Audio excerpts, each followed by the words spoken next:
It's late summer, 985 AD. You're standing on Iceland's northern coast, watching the horizon. Your family has been watching for 6 weeks. The ship from Norway is late.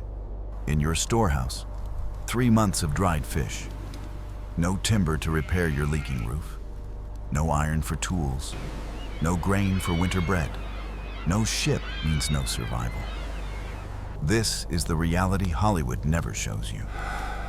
The Vikings who settled Iceland weren't rugged individualists conquering nature alone. They were nodes in a trade network stretching from Greenland to Constantinople. And every single one of them knew that their lives depended on a wooden hull appearing over the horizon before the autumn storms began. The myth of the self-sufficient Viking settler makes for compelling cinema. The truth is far more interesting and far more human. But this is the story of how trade kept an impossible colony alive. When the first Norse settlers arrived in Iceland around 870 AD, they found something remarkable. An island roughly the size of Kentucky, completely uninhabited, with no native population to trade with or learn from. The nearest established Norse settlement was over 600 miles away, across some of the most dangerous waters in the North Atlantic. Popular imagination paints these settlers as ultimate survivalists, men and women who carved existence from raw wilderness through sheer will and ingenuity. And there's truth in that image. They were extraordinary, but they weren't alone. Archaeological evidence tells a different story.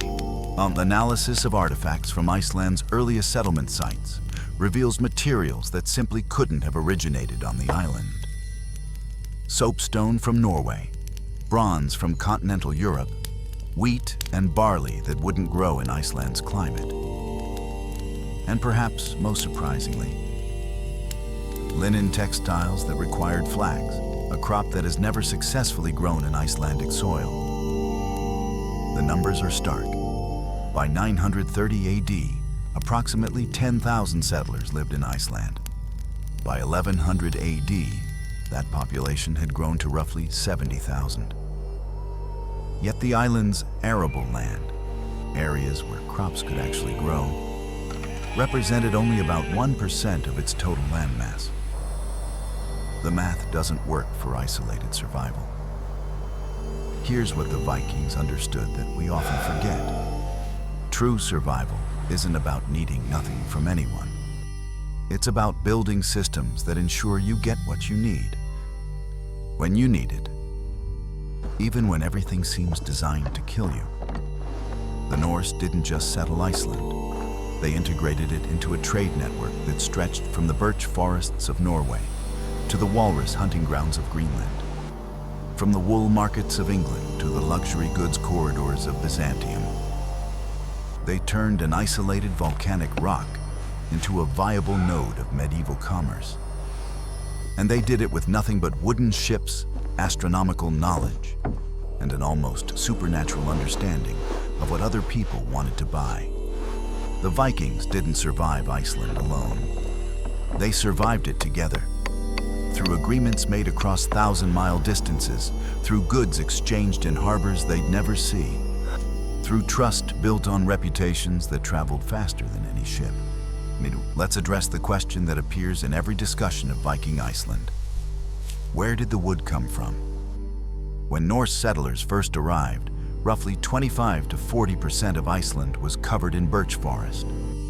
By 950 AD, just 80 years later, most of it was gone. The settlers had cut it down for construction, fuel, and charcoal production. They weren't ignorant of consequences. They were desperate. Building a functional farmstead required enormous quantities of wood, and the trees were right there. The deforestation wasn't a failure of foresight. It was a calculated trade-off. Use local resources to establish the settlement quickly, then shift to imported timber for ongoing needs. And shift they did. Norwegian pine and oak began arriving in Iceland within decades of settlement. Ships from Bergen and Trondheim carried not just logs, but precisely cut construction timber, boards, beams, and planks sized for specific purposes. Archaeological analysis of Icelandic buildings from the 10th century onward shows a clear pattern. Local birch for rough construction, imported softwoods for structural elements that needed strength and durability. The trade route was 600 miles of open ocean, typically taking 4 to 7 days under favorable conditions. Ships would depart Norway in late spring, arrive in Iceland in early summer, and return before autumn storms made the crossing suicidal. The window was narrow, perhaps 12 weeks of viable sailing weather. But here's where it gets interesting. The Norse didn't just import timber from Norway. By the late 900s, our Icelandic ships were making regular journeys to the forests of Labrador and Newfoundland, a voyage of approximately 1,800 miles each way. Sagas refer to this region as Markland, literally forest land. Archaeological evidence from Lonsö Meadows confirms Norse presence, and timber analysis from Greenland settlements shows North American wood species appearing in construction from this period. The Vikings had access to the largest timber reserves on Earth, the boreal forests of North America, 500 years before Columbus was born. Think about that logistics chain. An Icelandic farmer needed roof repairs. That wood might have grown in Newfoundland, been cut by Greenlanders, transported to Iceland's northern coast, then carried overland to his farmstead. The supply chain crossed 3,000 miles and required coordination between settlements that couldn't communicate faster than a ship could sail. The Vikings didn't just master shipbuilding. They mastered supply chain management across oceanic distances, using seasonal timing as their coordination mechanism. Iceland had exactly one native land mammal when the Norse arrived: the Arctic fox. This presents a problem that's easy to overlook. Viking Age Scandinavians relied heavily on fur, not as luxury, but as survival gear. Fur-lined cloaks, fur blankets, fur insulation in boots and gloves. In a climate where winter temperatures could drop to -30 Celsius, fur wasn't optional. Where did it come from? The answer reveals the true scale of Norse trade networks. Polar bear pelts arrived from Greenland, but where hunting parties targeted bears on the sea ice near modern-day Disco Bay. A single polar bear skin could be worth as much as a small farm. These weren't common goods. They were prestige items, often given as diplomatic gifts. King Harald Hardrada of Norway reportedly received Greenlandic polar bears as tribute from Iceland's chieftains. More practical for everyday use, seal skins from Icelandic waters, imported reindeer hides from Norway, and wolf pelts from Scandinavia. Analysis of textile remains from Icelandic archaeological sites shows a striking diversity of animal sources, far more variety than the local ecosystem could possibly provide. But fur wasn't Iceland's only textile challenge.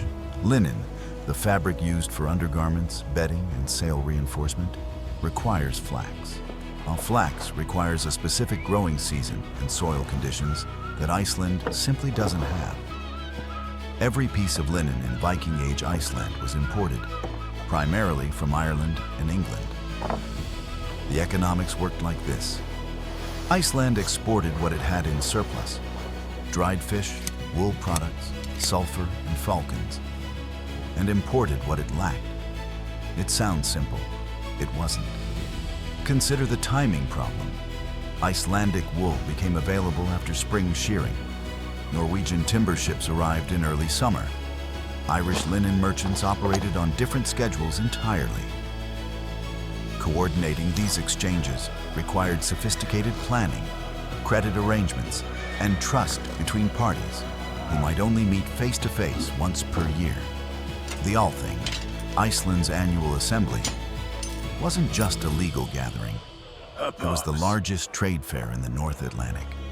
Merchants from Norway, Ireland, England, and even continental Europe would time their visits to coincide with this 2-week gathering in June. Goods were exchanged, debts settled, contracts negotiated for the following year. If you want to understand how Vikings survived, don't picture a lone warrior against the wilderness. Picture a trader at Thingvellir in midsummer, negotiating next year's timber delivery while selling this year's wool surplus, converting fish surplus into iron tools through 3 intermediate exchanges. That's the Viking survival system. That's how they made the impossible possible. Trade networks don't survive on charity. Iceland needed to offer something the outside world wanted. It offered several things, and one of them changed medieval European economics: walrus ivory. Before the 12th century, the primary source of ivory in Europe was elephant tusks from Africa, transported through Islamic trade networks. This ivory was expensive, supply was unreliable, and political conflicts frequently disrupted the trade routes. European craftsmen needed an alternative. They found it in the North Atlantic. Walrus tusks could be carved as finely as elephant ivory. In some applications, even more finely. And walrus hunting grounds in Greenland and northern Canada were accessible to Norse ships. By the late 900s, Icelandic and Greenlandic traders were supplying walrus ivory to markets across Europe. The famous Lewis chessmen, those iconic medieval chess pieces found in Scotland, are carved from walrus ivory, almost certainly sourced from Norse hunting grounds. Walrus ivory appears in religious artifacts, luxury goods, and high-status objects across medieval Europe. Isotopic analysis of ivory artifacts from this period increasingly confirms North Atlantic origins. Iceland itself had limited walrus populations, but it served as a crucial transshipment point. Ivory from Greenland passed through Icelandic ports en route to Norwegian markets and beyond. This made Iceland valuable not just for what it produced, but for where it sat in the trade network. Beyond ivory, Iceland exported what it could produce in surplus. Dried fish, stockfish, became Iceland's most reliable export. The combination of cold, dry winds and proximity to productive fishing grounds created ideal conditions for preservation. Icelandic stockfish could remain edible for years without refrigeration, making it perfect for long-distance transport and military provisioning. By the 13th century, stockfish had become one of Europe's most traded commodities. Sulfur from Iceland's volcanic regions found markets throughout Europe, used in textile production, medicine, and early gunpowder manufacturing. Falcons from Iceland were prized throughout medieval Europe and the Islamic world. A well-trained gyrfalcon could be worth as much as a warship. Icelandic chieftains cultivated falcon populations and controlled their export carefully. These were diplomatic weapons as much as hunting birds and wool. Icelandic sheep developed unique characteristics adapted to harsh conditions. Long outer coats for weather resistance, soft inner fleece for insulation. Vadmal, the distinctive Icelandic wool cloth, became a standardized trade good, used as currency throughout the North Atlantic region. But legal documents from this period specify values and debts in Vadmal lengths. It was literally money woven from sheep. Here's what this means. Every piece of wool worn by an Icelandic family represented a decision. Sell it for imported timber, trade it for iron tools, convert it to linen for undergarments.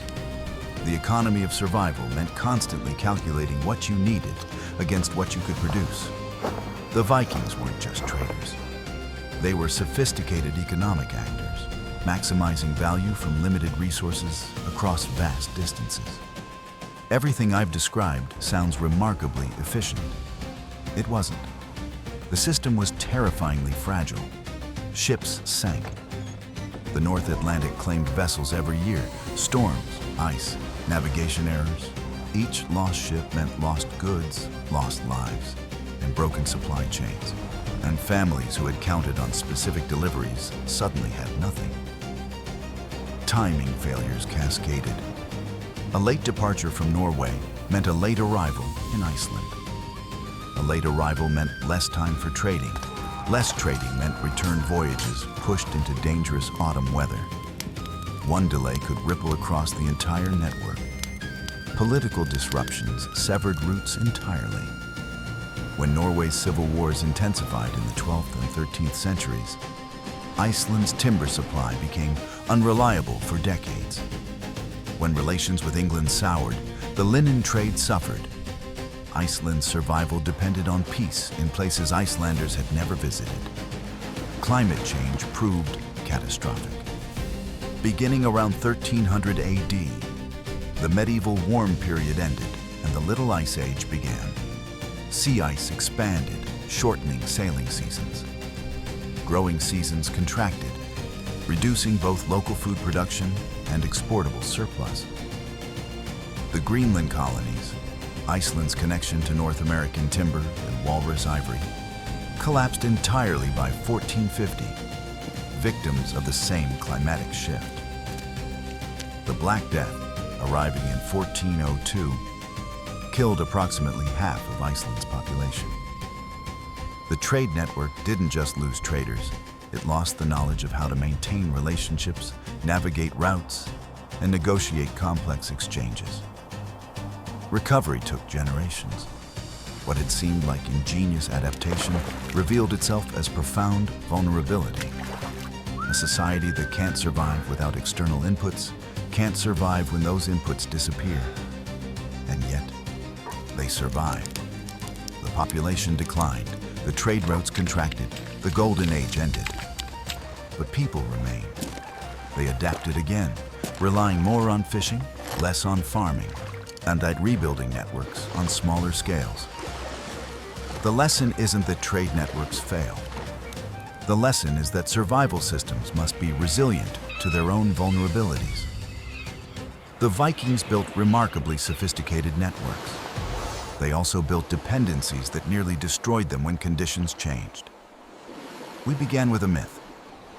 The Viking settler as ultimate individualist, conquering nature through personal courage and ingenuity. The truth is more interesting. The Vikings who settled Iceland were brave. Crossing the North Atlantic in open boats requires courage we can barely imagine. They were ingenious, building functional societies on volcanic rock with almost no natural resources. But they were also deeply, fundamentally connected. Their survival depended on ships arriving from Norway, on walrus hunters in Greenland, on wool traders in England, on flax farmers in Ireland, on relationships maintained across thousands of miles of ocean, renewed annually through brief summer meetings, sustained through the long, dark winter on nothing but trust. This isn't a lesser achievement than individual survival. It's a greater one. Building systems that work, systems that deliver timber to treeless islands and linen to flax-free shores, systems that convert fish into tools and wool into winter clothing, requires something more than personal strength. It requires the ability to see beyond yourself, to understand what others need, to build trust across distances where betrayal would never be punished. The Vikings mastered this. They built trade networks spanning from North America to Constantinople, coordinated without telecommunications, navigated without GPS, maintained without written contracts. They turned an isolated volcanic island into a viable human settlement for over 1,000 years. That's not survival despite connection. That's survival through connection. If this exploration of Viking trade networks revealed something you didn't know, consider subscribing. Next, we're exploring what happened when these networks reached their breaking point and how the descendants of Vikings adapted when the ships stopped coming. The Vikings built their world on wooden hulls and human trust. Both proved more fragile and more resilient than anyone expected.